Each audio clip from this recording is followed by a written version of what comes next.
알겠습니다. 여기까지 하고요. 이번에는 북한 주민 추방 2명에 대해서 추방 결정을 내렸죠. 여기에 관련해서 자세한 상황을 좀 알아보겠습니다.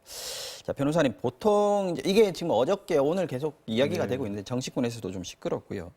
송환이라고 하지 않습니까? 근데 북한 주민을 추방이라고 표현을 했는데 추방했다라고 얘기를 했는데 이게 이제 처음인 거죠. 그렇죠. 정부에서는 뭐 퇴거라는 표현도 쓰는 게 오히려 그게 맞다라고 했지만 퇴거. 정상적으로 우리 대한민국 영토 안에 들어올 만한 자격이 없다라고 판단을 한 거죠. 그러니까 북한 주민으로서 보호해 줄 만한 대상이 못 됐다라고 판단하는 근거가 이들이 지난 2일 날 이제 동해 NL에서 우리 해군에 잡혔는데 이 조사를 하는 과정에서 그런 식으로 어떤 북한 주민들이 뭐 어떤 식으로 귀순을 실제로 시도를 했건 다른 방법으로 들어왔건 과연 이들이 어떻게 들어왔는지 조사를 할 거 아닙니까? 그 과정에서 이 배를 살펴보니까 이 사람을 해치는 적들이 너무나 많이 남아 있다는 거죠. 그 진술에서는 결국 16명이나 무려 해쳤다. 조업을 하는 과정에서 그런 진술을 받아냈기 때문에 이런 상황에서는 우리가 이들을 받아들일 수 없다라고 해서 정상적인 어떻게 보면은 송환이라고 하는 표현은 뭐 날씨나 이런 것 때문에 우연찮게 내려왔다가 이들도 스스로 원하고 있기 때문에 북한으로 돌려보낼 때 송환이라는 표현을 쓰는데 이들은 그 조사 과정에서 남한에 머무르고 싶다고 했지만 우리 정부로서는 이건 우리 대한민국에 받아들일 수 있는 사람이 아니라는 판단에서 퇴거 내지는 추방이라고 한 거죠. 사실 놀라운 게 16명을 살해했다라는 얘기가 나와서 놀랐는데 이게 하룻밤 만에 일어난 일이라는 거 아니겠습니까? 지금 사실상 엄청나게 큰 범죄 사건인데 우리 국내에서 일어났다 그러면 아마 난리 났을 겁니다.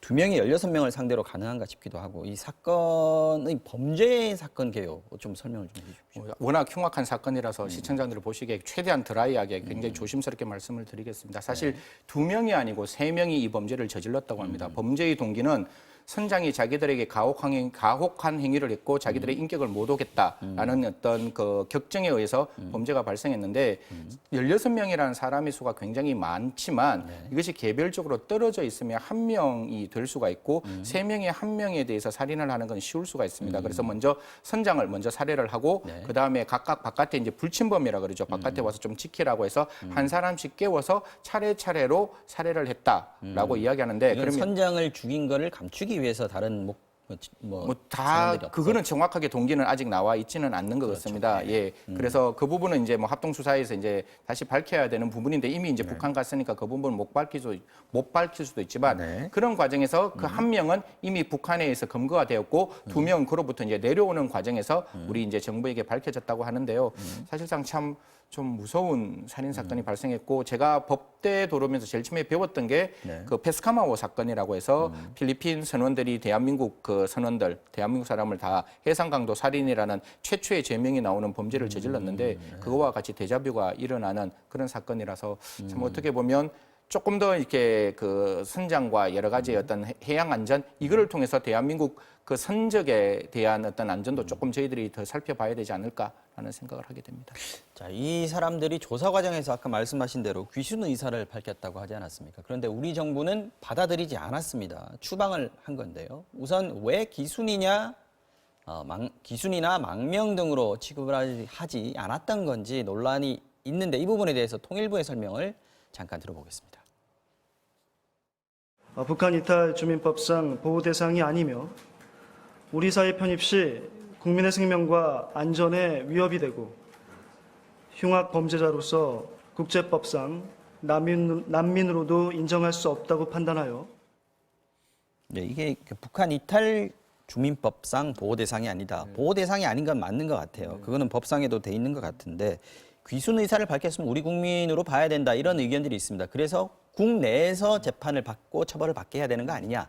이 주장에 대해서 어떻게 봐야 됩니까? 일단 보호 대상이라고 하는 부분이 보호 대상이라는 표현 자체를 결정할 수 있는 게 통일부 장관이 결정할 수 있는 권한이 있기 때문에 이제 통일부 대변인이 그 얘기를 한 것이고요.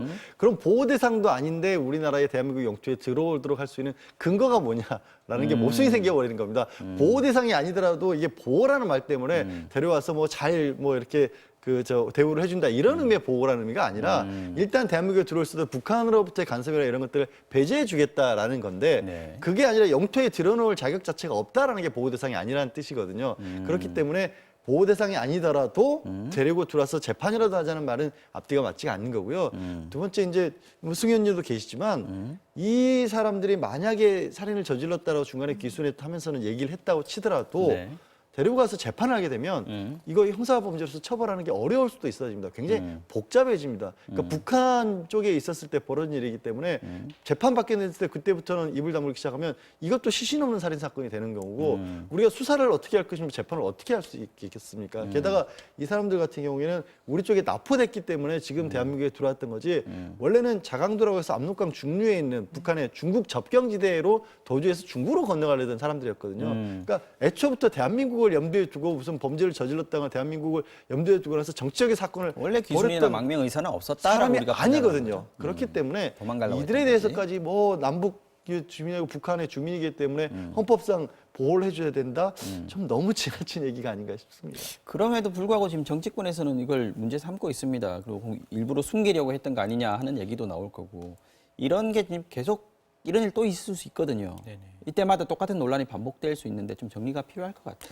사실 뭐 이 부분은 북한과 대한민국을 어떻게 바라볼 것이냐, 그다음에 형사사법의 주권을 어디까지 미칠 수 있는 것이냐 굉장히 복잡한 문제가 많이 발생합니다. 변호사님 말씀 주신 대로 우리나라 헌법에는 대한민국 영토나 한반도 또는 그 부속도 수로 한다라고 이야기하고 있기 때문에 북한의 어느 지역에서 발생한 범죄도 당연히 대한민국의 형사사법 주권이 미치는 곳이지만 또 외교부의 입장에서는 북한은 하나의 국가이기 때문에 과연 그 국가라면 우리가 어떻게 판단할 것이냐. 그럼 국가로 본다면 이제 수사의 문제가 아니라 범죄인 송환의 문제로 가야 되는데 범죄인 송환 인도 조약도 아직 맺어져 있지 않는 상황이고 우리나라에서 만들어지는 모든 범죄인 인도 송환의 전제 조건 중에 하나가 사형이 집행되는 나라에는 송환하지 않는다. 이게 첫 번째 조건이거든요. 그럼 북한에는 사형이 집행되고 있는 나라이기 때문에 북한으로 돌려보내는 것 자체는 범죄인 인도 조약에서는 허용 안 되는 굉장히 복잡한 문제들이 발생하기 때문에 네. 지금이라도 지금 정부에서는 좀 합동 TF를 만들어서 나중에 이런 경우 어떻게 해결할 것인지에 대한 중지를 모아야 될 시점이라고 생각합니다. 네, 여기까지 하겠습니다. 양지열 변호사, 승재현 연구위원님 오늘도 말씀 고맙습니다. 감사합니다.